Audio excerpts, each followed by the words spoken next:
you like to welcome everybody again? Hi, everybody again.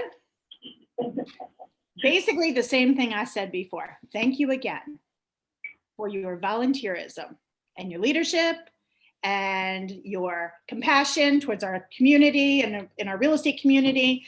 And thanks for making our association the best darn association around. And I think that's it. And Kathleen and Colette, thank you so much for your time and expertise. We rely heavily on making sure that we know what we're doing, and you're a huge, huge component of that. So thank you. Great. With that, we can start off. Kathleen and Colette, you got the floor. You got the square. Right. Good morning. Good morning. Oh no, it's afternoon. Afternoon, yeah.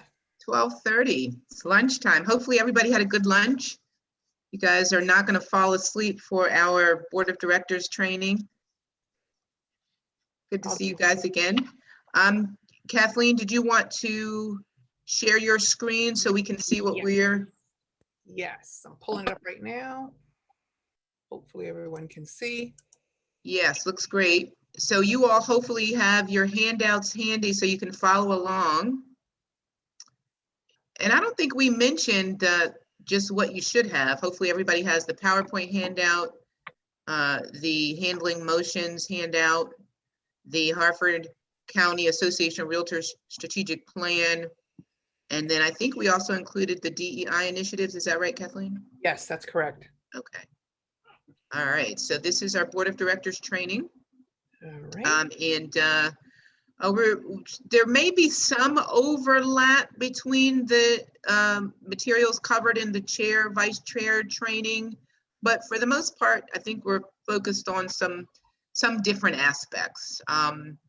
We thought it would be important to begin the conversation with the mission and vision, because you really want to have that in the forefront of your mind anytime you're meeting in a meeting or whatever the case may be. What is Hartford's mission? Hopefully everybody knows what it is. To provide members with resources that enable them to conduct business professionally while promoting the values and benefits for local communities to use the services of our realtors. Right, and so that's nice and succinct.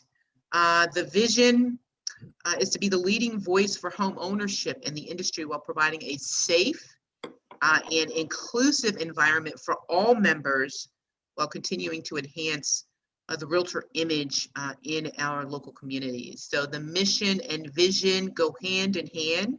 And I think it's important that we think it's important that you familiarize yourself with that and always have it in the forefront of your mind anytime you're meeting or doing Hartford County business. Anything you want to add to that, Kathleen or Kathy or Veronica? Not really. We kind of touched on that a little bit this morning with the chair and vice chair training, but I think just as you had indicated, Colette, I think this is even of more importance or more critical importance for members of the board, because that really should be really your what do you call it? Your lodestar, whatever, your North Star, whatever it is, your guiding principle. You should always be focused on the mission and the vision of the association for guiding all of your decisions. That's good. That's good. That's good. So board composition, and this again, some of this for those of you who've been very active, you're familiar with this. So sorry if it's repetitive or whatever, but it's important to just kind of review it. The officers, who are the officers? Who makes up the leadership? This is exactly how our setup is on the state level. We have the president-elect, the vice president, the secretary, treasurer, and then the immediate past president. They are essentially make up the executive committee, assisting with, helping out staff and Kathy with executing the vision, right? Kathleen, anything you want to add? Just sort of a general sort of a corporate law type concept. Obviously, a corporation can't act on its own. A corporation doesn't have legs and feet and arms, right? So the corporation acts through its officers. So if you are in the role of president-elect, or any one of these roles, you may be asked to speak on behalf of Hartford County Association, or do a presentation or whatever. So when you are acting in this capacity, you are really speaking for the corporation, speaking for the entity. And again, you just have to be mindful of that and following the process. But that's you're wearing your corporate hat when you're acting in this capacity. And Kathleen and Colette, our bylaws state that the president and the CEO are the spokespeople for the association, or that the president can appoint somebody or stand in on them. And so, I mean, we're changing some of that with our, actually, we have a motion for the board coming up on Thursday to really fine tune that language and stuff in law. You can talk about the market. Yeah, I was just going to say that what she's saying is that no member of this association has the right to speak to the press or media outlet except for the president or his or her designee or the AE. Those are the only two sanctioned people, with the exception of the designee of the president, if they feel that they want someone else to speak on their behalf. And that is going to have a motion at the board of directors meeting and in the upcoming meeting. That's what she's talking about. That's a good point. And that this isn't really part of the presentation, but that may come up on occasion. There might be someone from a newspaper or some media organization who would contact you. And generally, I think from at the state level, I haven't actually had the formal media training, but in general, you would speak with whoever the reporter is or whoever is trying to get the information, find out what their deadline is, and then probably check in with the president or Kathy and let them know. And one of them could contact the reporter back and have the conversation, find out what the question is, what their topic is, what their deadline is. And then I think unofficially you say that you have a meeting to go to and you can't speak, but you'll have someone get back to them, and then you would pass that along to the president or pass that along to Kathy, and then Kathy, you could figure out who would be the appropriate person to speak with that reporter and get back to them before their deadline. But that is important, and because what you say would reflect on the organization, could be binding upon the organization. So that is something you have to be pretty strict about and to be very mindful of as you are speaking and who you're speaking with. Yeah, speaking with one voice. Lucky for, I don't know, did Veronica and Kathy, do you guys have a communications director, or are you guys it?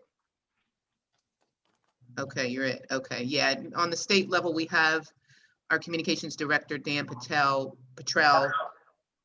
who we feed all of our communications go through him. He's the point person for that. So really important to know who that person is, so that you're speaking with one voice, as Kathleen mentioned. Yeah, as Veronica said, is that we have a marketing committee, and Okay. actually Veronica is the liaison to that, but anything would come through to me before it's out to anybody else, and Heather, or whoever the president would be, I would be in touch with them before we would make a statement to any media outlets, and that's pretty much standard in the association. Good. Thank you, Kathy. All right, meeting commitments, and Kathleen, you can feel free to chime in. And we spoke a little bit about this. The board of directors for Hartford meets every other month, and I guess it's alternating months. Is that right? So the board of directors meets one month, the executive committee meets the other month, and that's how the business the continuity is there. That is correct. Okay. We're coordinating our muting with Daniel, so yes, that is correct. Okay, good. And then, go ahead, Kathleen. I was just going to say I'm going to say the same thing. Yeah, go ahead. Expectation about attending the meetings and part of your responsibility as a member of the board or as an officer is to recognize that commitment and be willing and able to fulfill that commitment to attend those meetings. And we're going to have another slide to go into that in a little more detail, but just recognizing that it's a time commitment, and it's also an effort and attention commitment as well. Good. Did you want to add anything, Colette? No, I think that says it. I think we're good. We can go on to the meeting protocol, and to me, it's helpful to hear this as often as possible. The meeting protocol, the etiquette, because that's how the organization gets its business done is through the meetings, through our board of directors meetings, through our committee meetings. And so we want to make sure that we're following the process, that we're productive, we're going through the agenda effectively, and having a successful outcome. So just a little bit about circulating the agenda. As we mentioned earlier, for those of you who were in the earlier meeting, staff will send out the agenda and the meeting materials ahead of time. The idea there is to give you an opportunity to prepare, to review the materials, to read it, and so that you come ready to the meeting prepared to discuss the topics of the day. Really, really important that preparation before the meeting, reviewing the antitrust statement, reviewing the agenda, reviewing the Robert's Rules of Order, so you're more likely to stay on track and follow the process. But I would say that's really the key as far as meeting protocol and being prepared to contribute to robust conversation about the topics. I would just add, again, I feel like I'm going to be sort of a stickler for attendance, but if for some reason, if you are not able to attend a meeting, RSVPing, letting staff or letting your chair know that you are not going to be there, or if you're the chair, president or whatever, obviously you should plan on being there, but sometimes life does happen. So you need to let everyone else know, let staff know. So if you're not going to be there, everyone will be aware of it. And, the vice president can act in the place of the president if the president's unavailable. So we could, you would all coordinate. And if one person is unavailable or unable to attend, make sure staff is aware of that, and make sure that if anyone else has to step up and take a different role, that they would be aware of that in advance and be prepared to take that role if it's necessary to do so. Yeah, and I would just add the RSVP part is also critical for the quorum, right? And make sure that we have enough people in attendance to be able to conduct business and actually have the meeting. So, we have had some trouble with that in the past, just making sure that people respond and let us know if they're going to be there. So to avoid that, just do the best that you can to let staff know if you're going to be able to make it in person or whatever is the format for the meeting, so that they can ensure that they have a quorum. All right. Go ahead, Kathleen. No, I just was asking if there's any questions on that. Okay. I don't see anything in the chat box. Okay. Do we want to say just the importance of starting and ending on time? I think it's just a reflection of valuing the time of our volunteers and just making sure that, we don't go over if we can help it. We start on time, recognizing that people are busy and have lots of commitments and responsibilities. And so we really want to make a concerted effort to start on time and end on time. Anything you want to add about the antitrust statement, making sure that that is read at every meeting? If it's not read by the chair or the president or whomever, then read it yourself. It should definitely be on the agenda.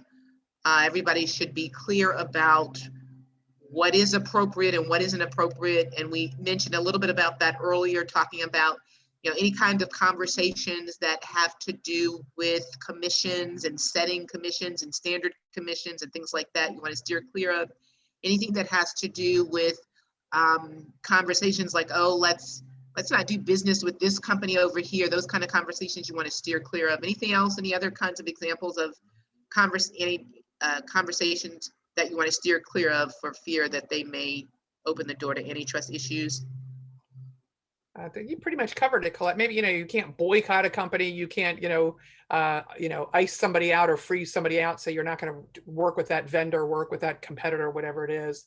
The only thing I would add is, again, I did mention this morning, but by virtue of being a trade association, a membership organization, we are competitors. Everyone who's going to be sitting in that board of directors room, they're all going to work for different brokerages. So we sort of have a heightened scrutiny or a little bit of a heightened risk for potentially engaging inadvertently or whatever, engaging in possibly having an antitrust violation. So we have to be especially scrupulous and meticulous about avoiding those conversations, paying attention to those conversations. Even if it's a social gathering or chit-chatting after the meeting, you still have to have your ears open and be mindful of that. And again, if you do hear something inappropriate, if it's during a meeting, the chair or the president would instruct the person to stop the conversation. If it continues, you may have to shut down the meeting and end the meeting. And I think we'll talk about this in a minute, but you would document that in your minutes that occurred, because you want to be able to show that that the association is aware of antitrust issues and responded appropriately. And you want your minutes to show that there was an inappropriate conversation began, we shut it down, we ended the meeting, and that is going to be reflected and documented in your minutes. God forbid something comes up and you have to go forward or defend yourself, you would have that all documented in writing that you're aware of the process and you follow the process.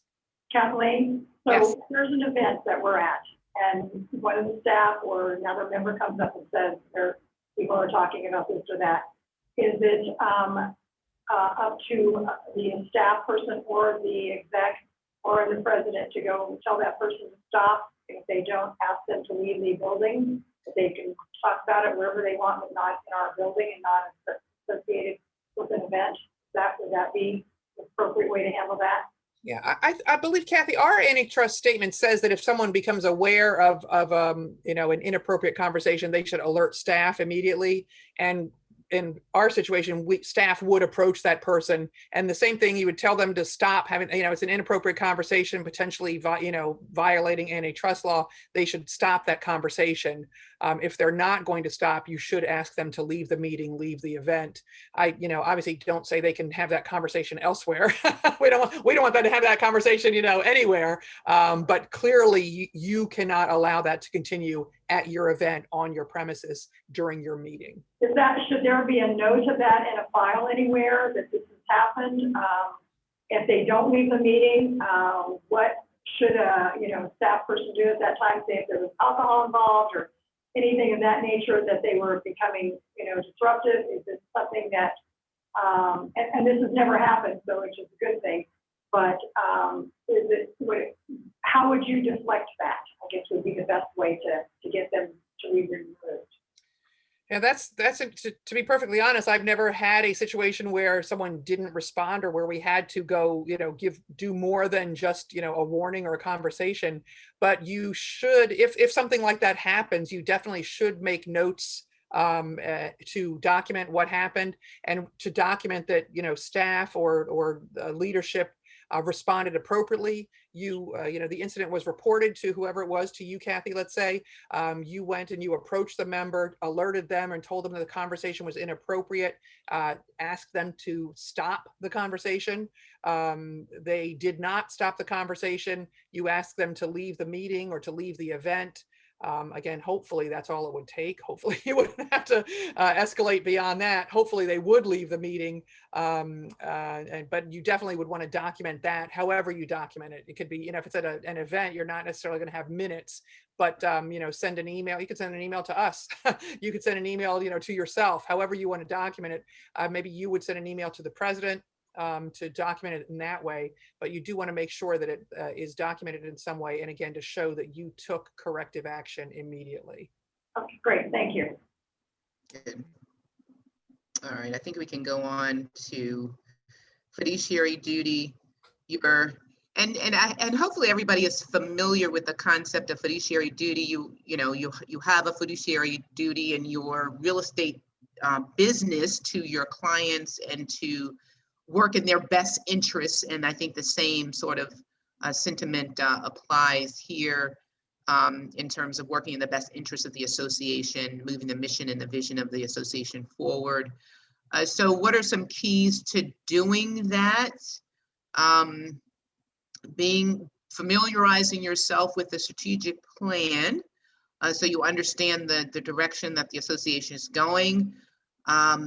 Becoming familiar with the bylaw, so about what is allowed, what isn't allowed in various scenarios. Making sure that you know what the budget is, what you're able to to what the expenditures are, income projections, and all those kinds of things. We talked about being prepared for the meeting by reviewing the materials in advance and asking questions and being engaged, right? Kathleen, you want to add anything? No, just we have be present in bold, and that's it's obviously it's important during a meeting, especially if your goal of starting on time and ending on time. If you are present, if your phone is put away, if you're not reading notes or responding to emails or doing whatever it is, you are going to be present during that meeting. You're going to be giving your best effort to the committee, to the organization, and that will obviously help start the meeting on time, have a more meaningful and productive meeting, and be able to end the meeting on time if everyone is engaged and present and giving their full attention to the business at hand. And again, I think Colette had touched on this as kind of an overriding theme as well. You're consistent with any fiduciary duty. You're not acting in your own best interest. You are acting in the best interest of the association. So when you're in that room, you don't have your brokerage hat on, you don't have your team leader hat on, you don't have any of that. You're wearing your Hartford County Association hat. You are always acting in the best interest of the association. Yeah. Anything to add to that, Kathy or Veronica? You're good. Okay. So we have here, Kathy, you want to go ahead and. Let's see. Kathy, confidentiality. Yeah. I think it's everyone's favorite topic, right? Right. Confidentiality, again, of course, you guys are in the capacity that you're serving, you're clearly aware of confidentiality, and you have, again, in your real estate practice, you have duties of confidentiality as well. Right. In your capacity as a member of the board of directors, you also have an obligation of confidentiality to the association, right? What's going to be discussed during the meetings is to remain confidential. You're in a position of privilege, really, a leadership position. You are going to have access to information and see information that is not generally available to the rest of the membership and may never be available to the rest of the membership. So your obligation is to, engage in conversations during your meetings, engage in robust conversation, but once a decision is made, that's it. It's confidential, that the content and the discussion stays within that committee. And then whatever the decision is, you are a representative of the association at that point. When you go out and speak about it, you are speaking on as a representative of the association. The nature of the discussions, the nuance of who opposed it, who said this, who said that, none of that leaves the room. That all stays within the room, and you don't bring it outside of the board. Yeah, I think an easy way to think about this, right, is when you're working with your clients, right? You take your agency course, the definition of confidentiality and maintaining confidentiality of your clients. You can't disclose certain information to the other party, and I think the similar sentiment here, that analogy, I think applies in the context of association business. So that familiarity that you have with maintaining confidentiality of your clients, certain information, that is exactly the sentiment when it comes to association business and discussions in meetings. One final question for you. So if a member comes to a board meeting, wants to attend a board meeting, how do we handle anything that was confidential in that board meeting? Should we ask the board if there's something that's going to be confidential?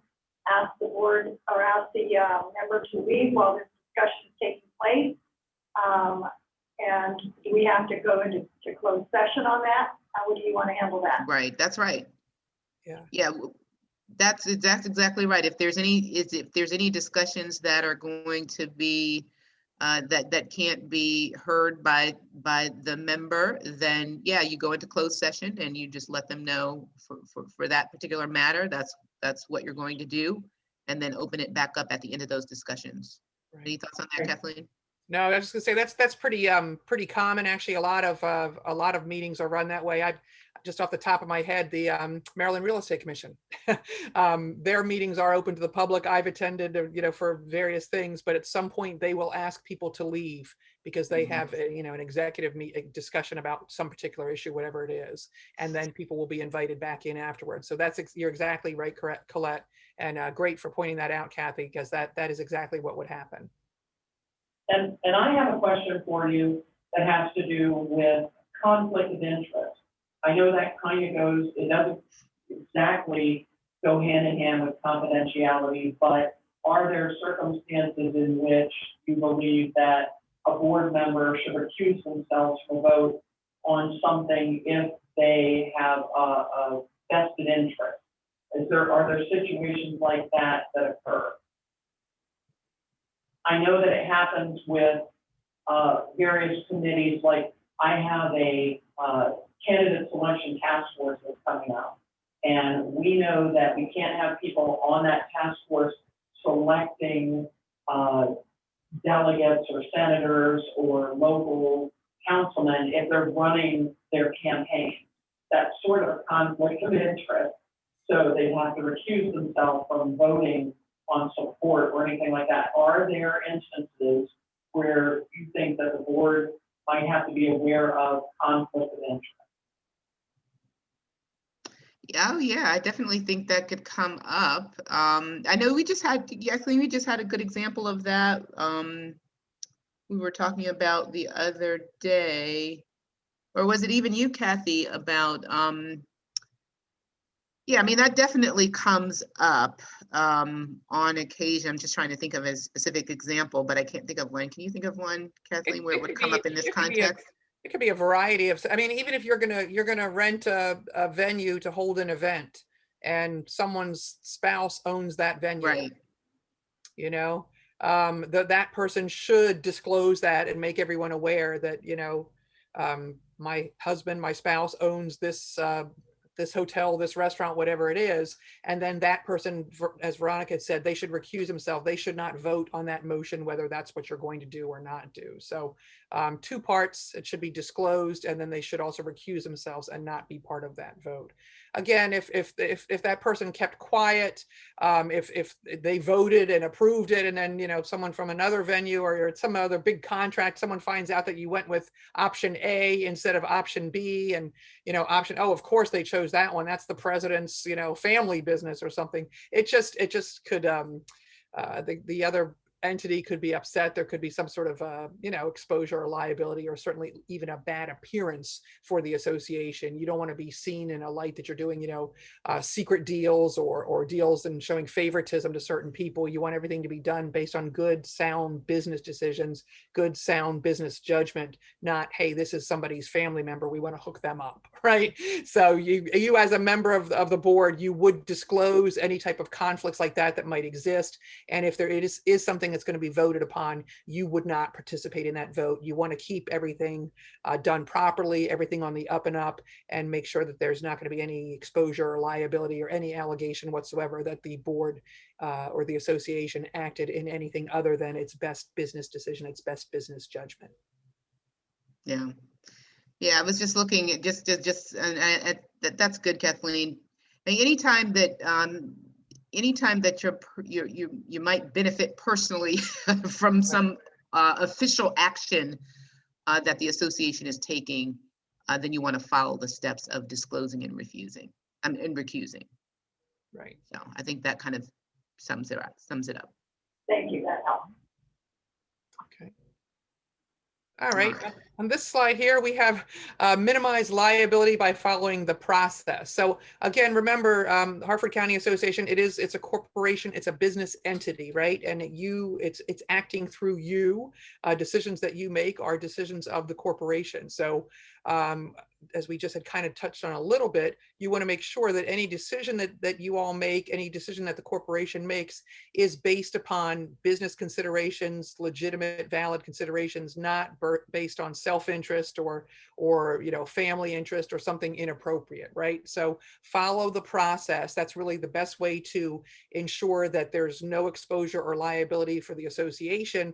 And also, if you don't follow the process, potentially you could have personal liability for doing something underhanded or not disclosing something that should have been disclosed, acting in your own self-interest.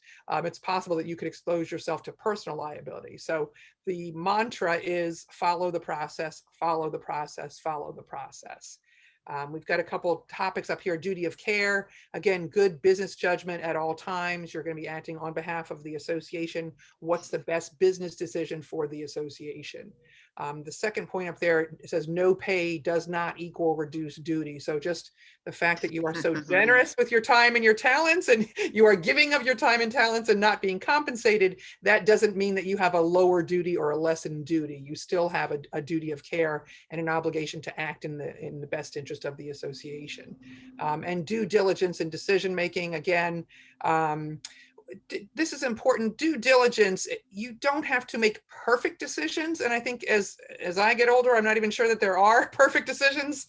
Sometimes you have to make the best decision based on the options that are available, the best decision, based on the information that you have. Maybe it's a financial constraint, whatever it is, you have to make your best decision possible, your best business decision possible. Perfection is not required. It's possible that you make a contract or you enter into some contract with a vendor and it turns out not to be perfect or not as great as you had hoped. As long as you have exercised good business judgment and good business decision, went through your due diligence, then you would not have personal liability for that. And the association would not have any liability for that. You would be protected. It's if you go outside that potentially there's some exposure for you personally, potentially, or some potential liability for the association if the process is not followed. So again, the duty of loyalty, we kind of had touched on that already. Conflicts of interest. Avoid any conflicts of interest, disclose if there is a conflict of interest, and then you would recuse yourself from any vote on that topic or something where that would be something that would be voted on or decided by the board. And then obedience, again, I know you guys, as Colette had alluded to, you all are sort of familiar with fiduciary duty in general from your paying business, from the way you make a living, but the same kind of concepts apply here, and you are supposed to be faithful to the organization, to its objectives and goals. And really the key is to follow the process, follow the bylaws, make sure things are voted on properly, that the process is followed, everything is documented clearly and carefully, and then that's how you protect the association and protect yourself. I don't think we're going to talk about insurance later, so I won't mention insurance, but that's part of it as well. Did you want to add anything, Colette? No, just to kind of summarize, all of these are kind of legal concepts, but really at the end of the day, it's about acting reasonably under the circumstances. As Kathleen mentioned, there's no such thing as a perfect decision or what have you, but if you're acting reasonably, one of the ways that you can do that is prepare, review the materials, do the research if necessary, so that you have an understanding. Due diligence, I think that really kind of sums up all of these concepts, is acting reasonably under the circumstances and preparing ahead of time. Yep. All right. So the Robert's Rules of Order, we'll pull that up and just take a look at that. I would suggest the tip there is to review Robert's Rules before every meeting, so that you know how the motion discussion should go. So let's just pull that up and take a look at that again. Hopefully that'll work. Everybody, can you see that? Yep. Okay, good. This morning I had a challenge. No, that looks good. So this little cheat sheet here, I think, does a good job of explaining the process in a nice, succinct and concise way. Member makes the motion. There has to be a second, somebody has to second the motion in order for the discussion to happen. The chair should state the motion so everybody is clear about what the conversation is supposed to be about. The chair will then open the motion for discussion. Hopefully everybody who wants to speak will have an opportunity to speak. This is where it's helpful to have a staff keeping track of who is raising their hand and who wants to speak and share the input and having that be done in an orderly way. We think it's good practice for the chair to say towards the end of discussion, is anybody who hasn't had an opportunity to speak, who would like to speak on something that hasn't been said, to kind of say that in rounding out the conversation. And then the chair would put the motion, if it's a motion to vote, well, it would be a motion, and then decide and then announce what the outcome is.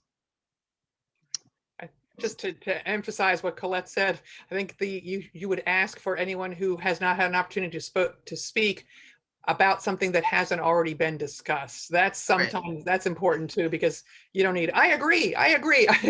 So if you could kind of, narrow the focus of the discussion, that's another way to keep your meeting on track and keep moving forward and get to the vote more quickly. Anybody have any questions about Robert's Rules of Order? Yeah, this is a good handout. You can, again, take some time to look at this. And I think as Colette had pointed out, it might be a good idea just to refresh your memory before meetings, just to remember how things should be handled. In my personal experience, I think the main thing is you want to make sure the motion is made and seconded before the discussion begins. It seems like a lot of committees that they look at the agenda and then discussion just starts. And really, it's a little bit of a discipline, a little bit of a structure, but really having the motion made and the second first before discussion begins, that's a really key thing to keeping everything on track and keeping everything focused on what you really should be discussing. Anybody have any questions about Robert's Rules? I don't know if we need to go through all of that. Yeah, okay, Right. good. Back to our. Yep. All right, sorry for this. There we go. Okay. We're good. Back. Okay. Yeah, we're back. Yeah, we've got this already. Okay, we can move to the next one. I think so. Business judgment rule. So the another legal concept here, the business judgment rule insulates the decisions that the association makes from judicial review. So as long, again, going back to the duty of care, the duty of loyalty following the process, and as long as the actions that the association took were reasonable under the circumstances, then there shouldn't be any issue. They'll be given the benefit of the doubt. You want to add to that, Kathleen? No, that's really it. I mean, if one of your members is unhappy with some decision that was made, as long as you have followed the process, and done everything, done your due diligence, acted reasonably, acted in good faith, not everyone's going to like every decision, but just because someone is unhappy with it doesn't mean it was not a sound decision, and it wouldn't necessarily expose the association to any liability. So follow the process, follow the rules. All right, so we already kind of spoke a little bit about, does anybody have any questions about the conflict of interest discussion that we've had? I think the two green windows there, disclose and recuse, anytime that there is the potential for you to benefit from an action that the association is taking, that should hopefully go, a red light should go off in your mind to disclose and recuse. Any questions about that? I think we're good. Okay. All right.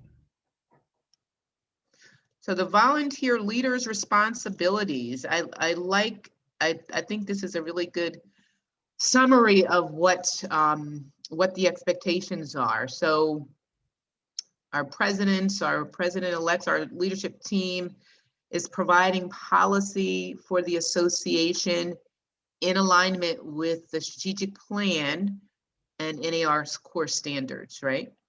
And the strategic plan is the guidepost, as Kathleen mentioned.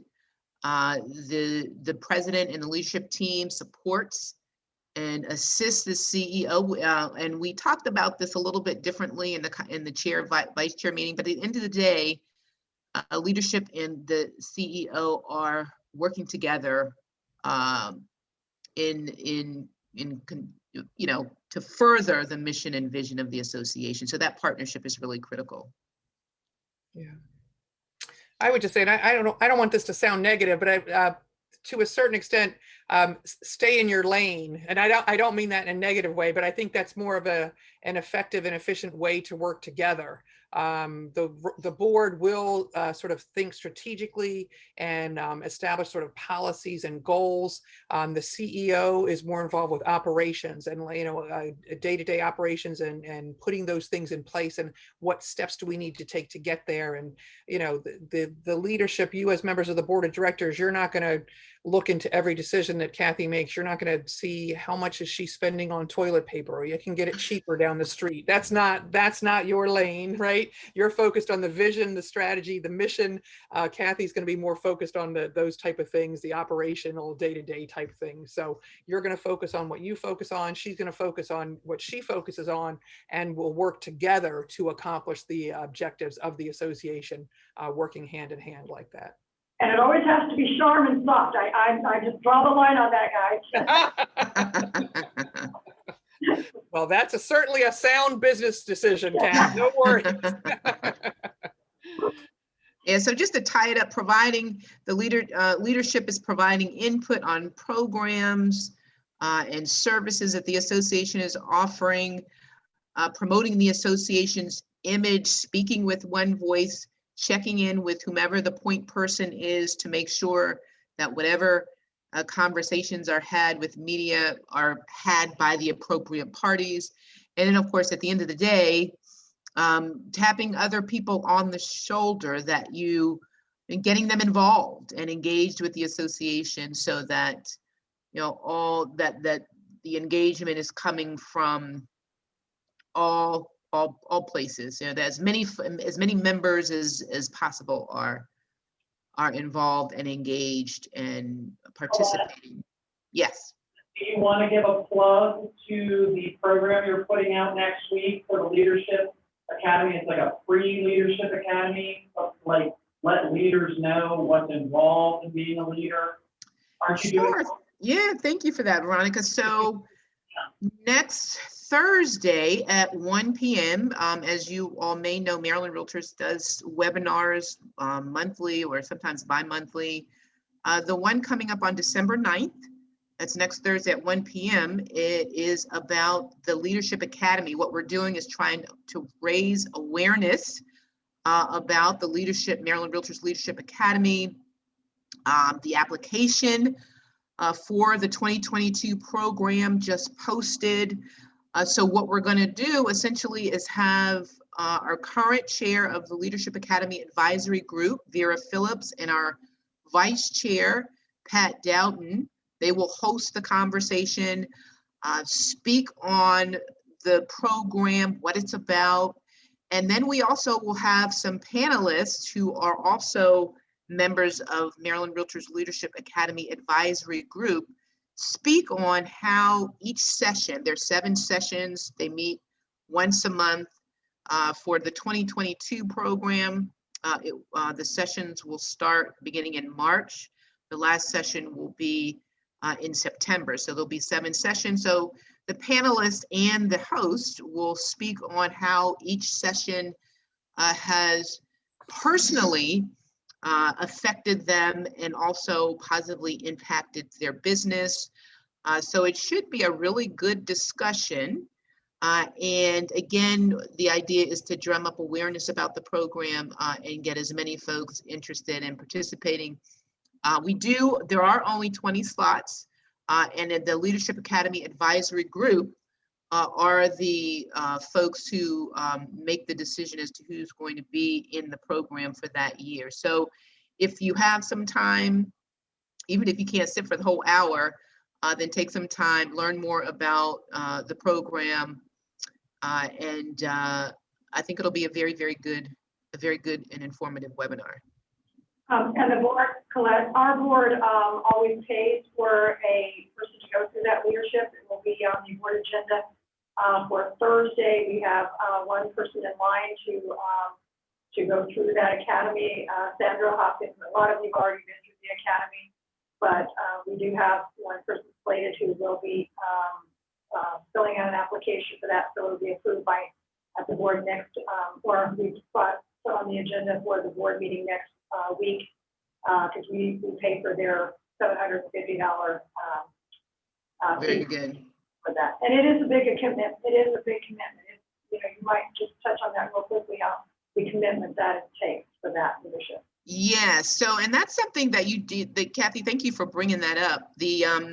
So it's 7 sessions once a month, and it's a full day. Now, in 2021, the sessions were virtual because of COVID.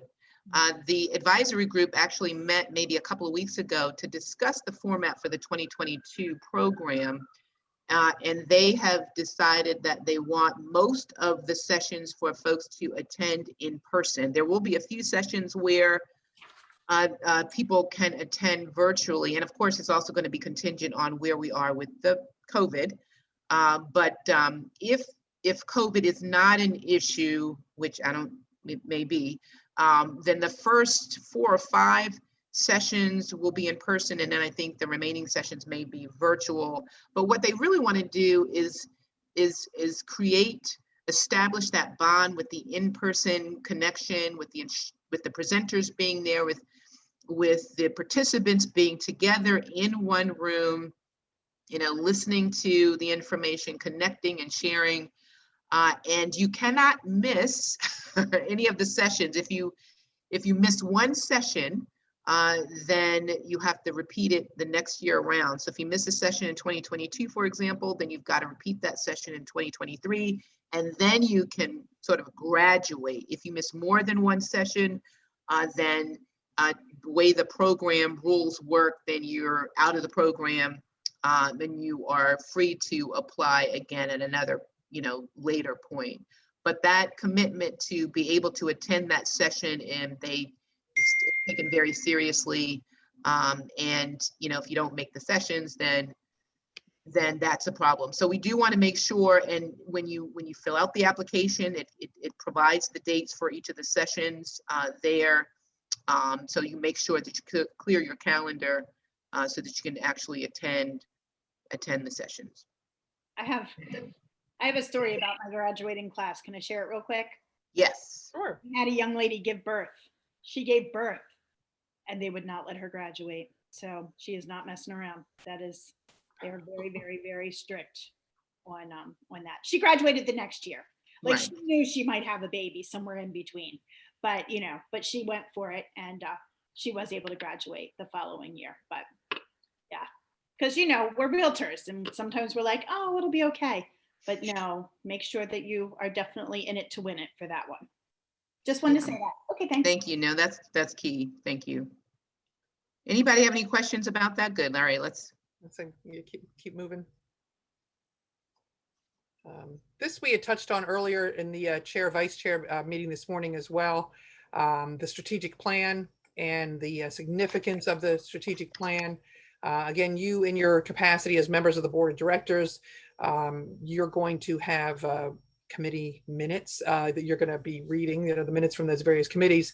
So you need to understand the role of each of you, the committees, and how they fit into the strategic plan, how that committee can help facilitate, the association moving forward and accomplishing the goals and objectives that you have established for the association. So be familiar with the strategic plan in your capacity as a member of the board, and also understand the role of the various committees and how they help move those objectives forward.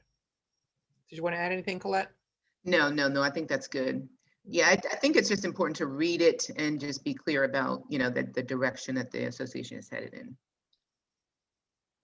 So Actually, this is the one handout too. Kathy has, I think Kathy provided the handout. It is the strategic plan with some notations on there, and it really is very detailed with specific objectives and which committee is assigned or involved with those objectives. So I think I said this morning, it maybe doesn't sound very exciting to read a strategic plan. Some of you may love it. It might sound very exciting to some of you, but it may not sound exciting, but it is important. And even just to take the time to go through it thoroughly once and kind of get a better feel for how all of the puzzle pieces fit together.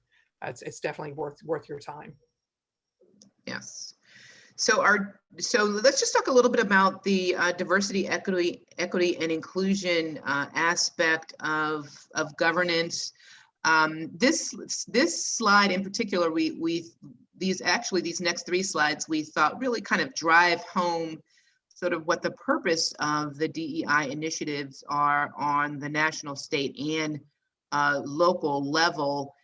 This, I think, gives you kind of a very straightforward and kind of a concise idea of what DEI is all about. So it's in a nutshell, being inclusive, allowing as many voices, opinions, and it's not just about race. That's really, I think, the thing, or it's about diversity of, again, opinions, all manner, geography, all manner of ways that we can embrace diversity. So where are we now, and where is the mismatch? So part of the objective of the association is to identify, what are we looking at?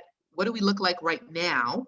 And then what does our membership look like, and who's engaging and who isn't? And that's going to take some research, right? Maybe a survey. I know one of the things that Maryland Realtors has done to kind of get a sense of where are we, what are we doing, what is the mismatch, to figure out what the issue is to get the survey out and see and do that and look at your demographic information so that you see what does this area look like, and then what does our engaged membership look like.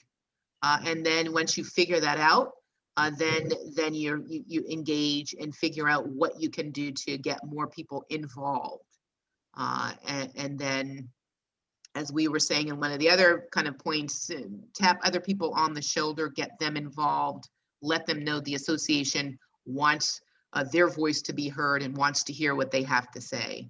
Anything you want to add to that, Kathleen, at all? No, I think that's good. That's just a process. Again, this is a slide directly from NAR, and that's just the process that they're going through at the national level. We're doing it at the state level as well. What does our membership look like? What does our association look like? What do our committees look like? What does our leadership look like? And what can we do to get more meaningful engagement from a more diverse group of our members? And as Colette had said, diversity means all kinds of things. It might mean commercial practitioners. If all of you are residential practitioners on your board or on your committees, maybe do we need to, get some of our commercial folks more involved, or reach out and see if we could get them interested in serving on a committee. So just looking, seeing what your membership looks like, who's engaged, and thinking of ways to reach out and make your association more diverse and provide a more meaningful, more beneficial opportunities for all of your members. And one thing I will plug, go ahead, since somebody have a comment or a question. I get a hold of you guys. My question to you is, I know that, and I know this seems simplistic and not simplistic at the same time. How do you go about finding diversity beyond color without crossing legal lines? I mean, we would very much love to have, differences in religion, differences in sexuality, difference in many different ways. But how do you locate, or how do you find these people without crossing lines? I would say one relatively easy thing to do is, there are organizations within Realtor world. There are, there's ARIA, which is the Asian Real Estate Association, NAREP, National Association of Hispanic Real Estate Professionals. There's a NARAB, which is the National Association of Real Estate Brokers, mostly African American, LGBTQ plus alliance. So one of the things we are working, Colette and I both work on this actually in our association as a whole, try to develop partnerships and connections with people who are in those organizations. Maybe invite them to participate in an event that you're doing, have someone speak at one of your meetings, or you go to, join their organizations, attend their organizations and get to know, attend their events and get to know some of those people. And that, I think, is kind of how it happens in a more, I don't know that I like the word organic, but it happens in sort of a more natural way. As you get to know people and develop relationships with people, then it's easier for you to reach out and ask them to, come to an event or present on a panel. If you need speakers for something, then you would have that connection, and it would be more organic to reach out and invite that person and include that person. And then again, if you're hosting a webinar or some event, if you have an Asian American as one of the panelists, all of your members who are Asian Asian American and look and see that, they see someone who looks like them, who's being respected and treated and treated as a professional and as an expert. That's more appealing, and that tends to sort of get them more involved and more interested in participating in the event. So I think the partnerships are really important. That's probably the easiest way to do it, because those organizations exist already. Colette, did you want to add anything to that? No, I think that's exactly what we've done on the state level, is to start there. And then you also want to find out, I know one of the things that we're going to be doing is in our strat planning is figuring out what other organizations in the community that we want to partner with. Just so you all know, the Maryland Realtors DEI Advisory Group is having their strategic planning meeting in January. Early January, we've invited the local association executives to come to the first hour and 15 minutes. We've also invited the chairs and vice chairs of the local DEI committees to come for that first hour via Zoom to share what they've been doing. If they haven't been doing anything, to share, what is the roadblock. This is, I won't say new territory for everybody, but it is a new initiative, I think, as far as NAR is concerned, a re-emphasis on this. And so we're finding our way, figuring out in as organic a way as possible what we can do to be more engaged and more and get more folks involved. And it really, Joanne Poole is heading our DEI advisory group, and one of the things that she likes to do, I think and from her perspective, the best way to get people involved, and she does it in all the time, is to call them, to make that direct contact. And that is her go-to mode of engagement, calling people, speaking to them directly, asking them, those kinds of things. That's the way to start. So I don't know if that answered your question, Veronica, but hopefully it did. Yeah, thank you so much. We're always looking, and we're not sure, we have to look for other examples of how other people are doing it and how you're doing it, and that'll help us. Yes, so I believe Kathy hopefully will be in attendance, and the chair and vice chair of your DEI committees will be in attendance at that January. I believe it's January 11th is the meeting, but not for the full day, just for that first hour, just to get your input as the group determines what its strategy and strategic plan is going to be for the next few years. And then Deb Hudson had a comment in the chat box. There have been some good articles in the magazine, in the Realtor magazine. I learned about organizations that I have not heard of. That's great. We are making a concerted effort to get more diverse voices, to hear from more diverse voices through all of our communication channels. So thanks for pointing that out, Deb. Yeah, that's good. And actually, that's a good, that is something that Maryland Realtors did intentionally. And that might be another thing that you guys could do. There's Hispanic Heritage Month, and there's Black History Month and things like that. Those are sort of maybe easy things to focus on. Maybe you do a half a day webinar or seminar or something focusing on that, or even just sharing an article or sharing information about an event that maybe the Hispanic Realtor Organization is having, something to celebrate Hispanic heritage. Maybe you just share it on social media. That's a nice way to at least show your support and your awareness of the different groups and your willingness to engage and desire to include more members in your organization. So again, those are sort of relatively straightforward things or simple things you can do as part of the steps in the process. Yeah, and just an FYI, we're at 1:30 and we're not done. Speaking of starting and ending Let's move forward then. on time. Go ahead, Kathleen, you want to speak on this one? Yeah, I was just gonna say, you may have seen this before. This is, I think, been posted on social media and posted in quite a few different places, but equality is not the same as equity. And if you just look at the little, the drawing up there, equality, everyone is given a shoebox or a soapbox or whatever it is to stand on. And for some people that works very well. They can see over the fence and they can see the entire game. For some people that doesn't work at all. They still are not able to see the game at all.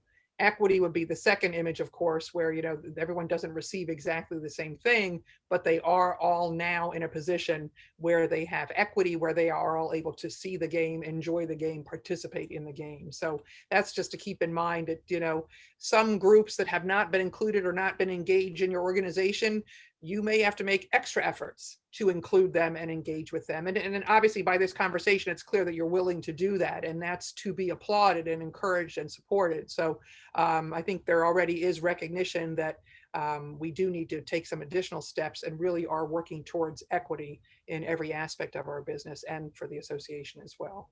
Kathleen, I just asked Madam Chairman, or Madam President, if we could add another 15 or 20 minutes, if everybody's okay with that. You put in the chat, because we still have a few more slides that are really good. So if we can do that, that would be great. Yeah, we'll wrap. We'll try to keep it moving. Okay. So just some additional comments on, and I believe you had your handout that NAR has put together to give you an idea of what some of the other, yes to the 15 minutes. Thank you, Paula. All right, so we'll try to move as quickly as we can. Somebody has another meeting at 1:45, so let's try to get going. So some things just to consider as you're looking at your diversity, equity, and inclusion core standards requirements. Your goal is to bring the biases out of the closet, examine recruiting in your nomination process, exactly what Maryland Realtors has done. In fact, changing the bylaws, surveying the membership about diversity, we have done that as well.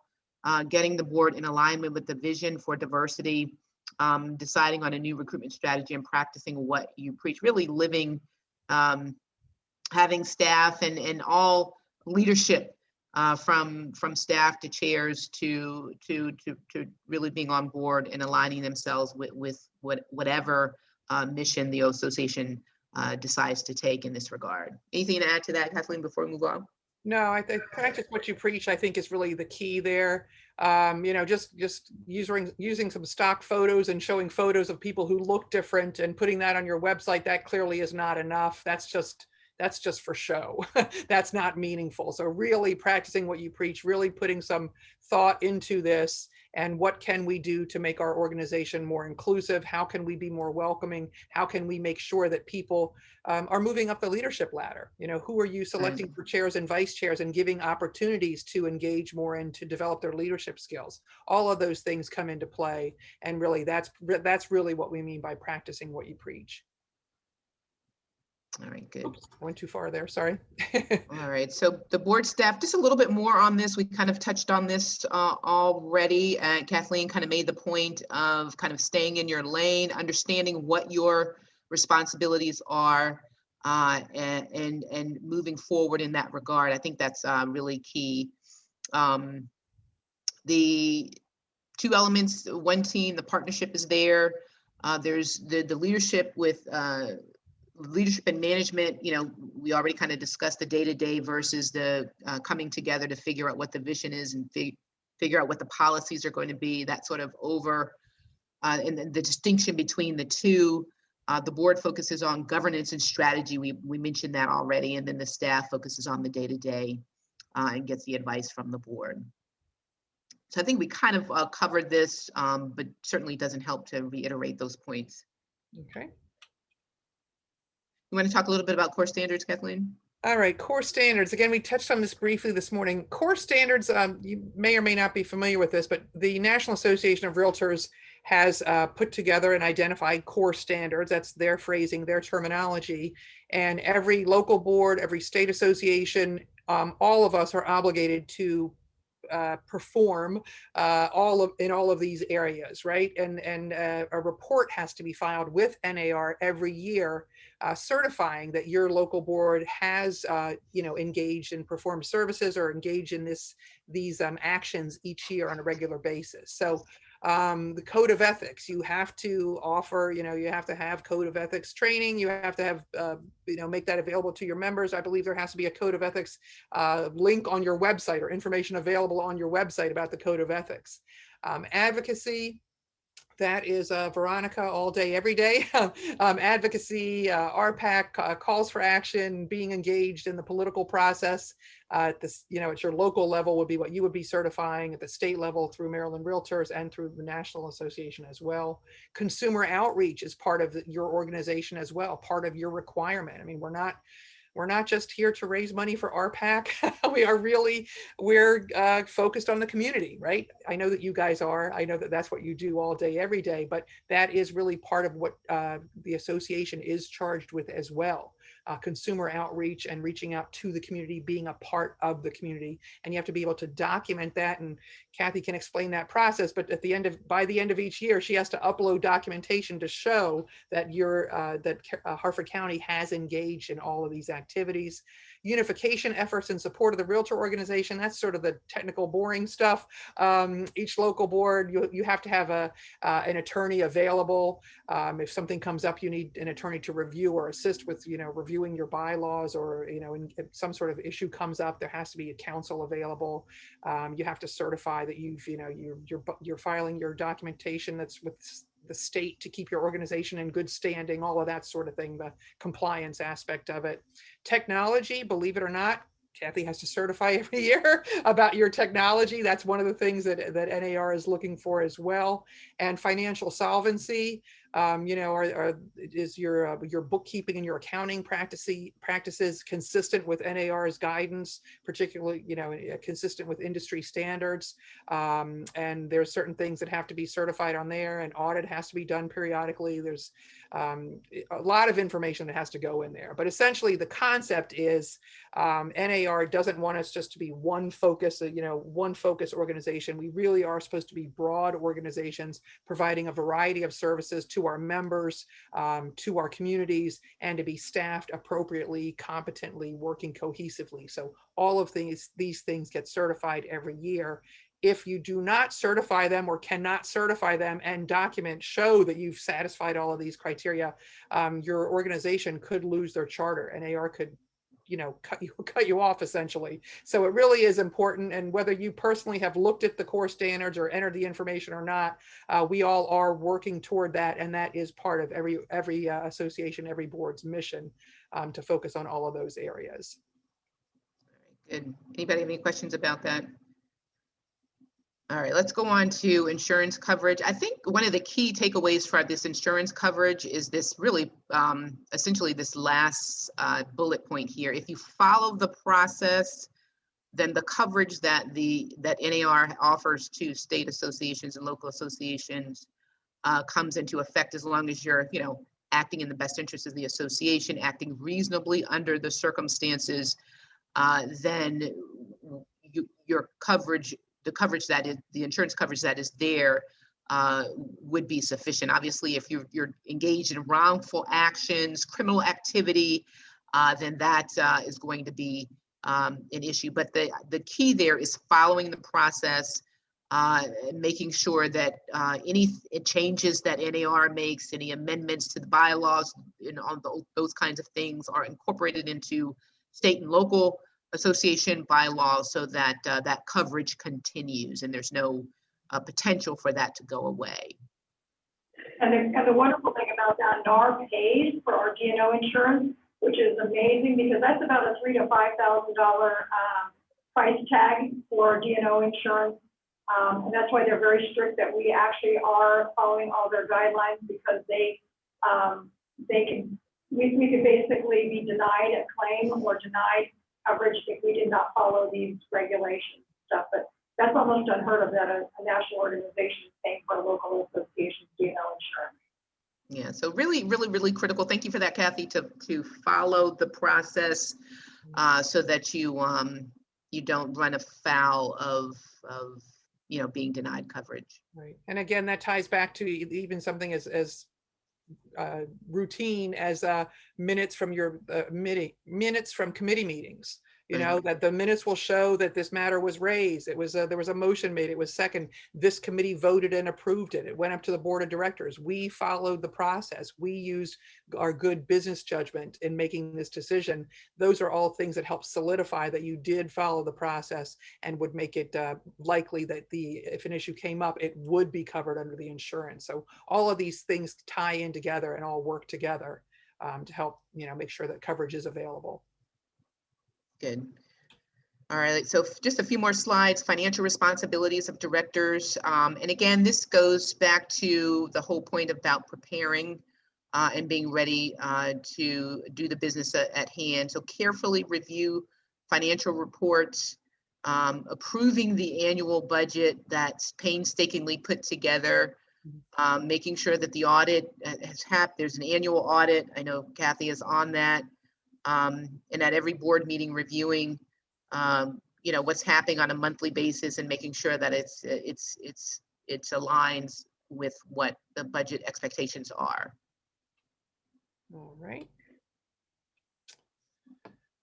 I guess the financial core standards, I don't know if Kathy wanted to chime in on any of this, but basically the slide we just saw a few slides back with the core standards, all the different categories identified, the financial soundness of your association is part of that.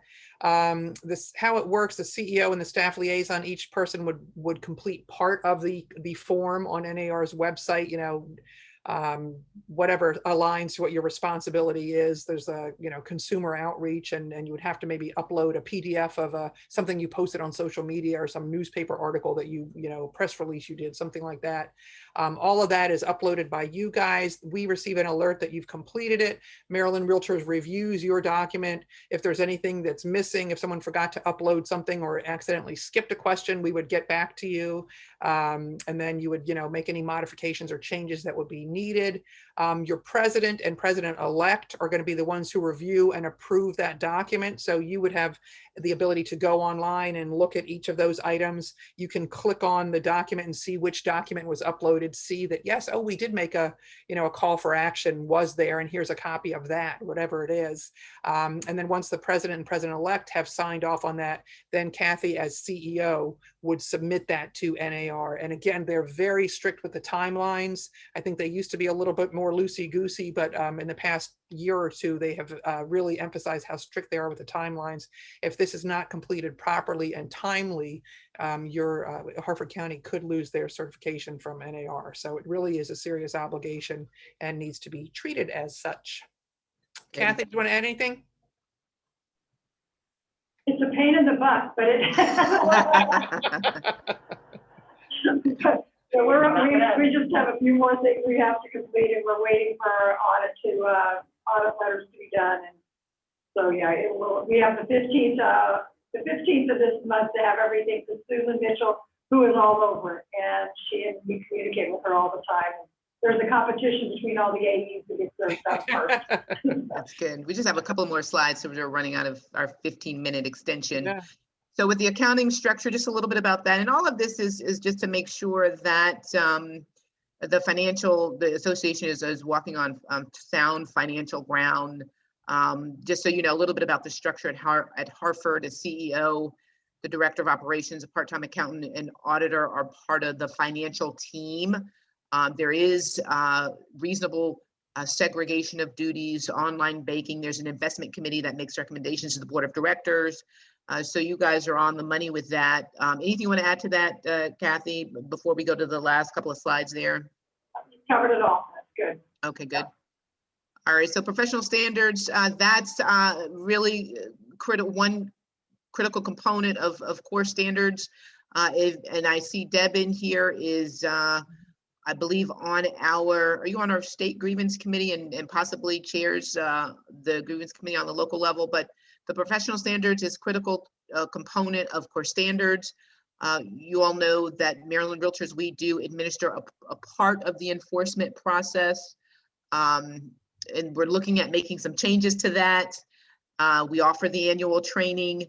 It's important to keep in mind that the decisions that ultimately the board of directors certainly in ethics hearings, they have to approve the recommendation from the ethics hearing panel. If a complaint, a lawsuit is filed against the association, defendant's gonna be the, the board.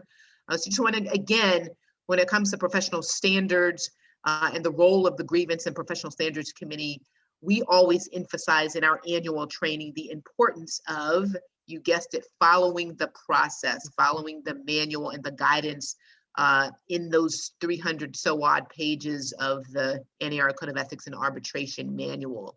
When the Grievance and Professional Standards and Board of Directors follows those procedures, then they minimize liability to the association. Right. These are our local associations. We have 16, so we're pretty nice sized. We've got 16 boards and associations. I'm sure you guys probably already knew that. Any other slides there that we want to focus on before we wrap up? Questions? Good. That's it. All right, great. Thank you all for your indulgence for that additional 15 minutes. We appreciate that very much. Well, again, thank you, Kathleen and Colette. You guys have done an amazing job. We worked really hard on this. We really appreciate your time and efforts. I know Monica and I really appreciated you working with us and making sure that we had everything that the board would need to know to do their job. And Heather, you want to close?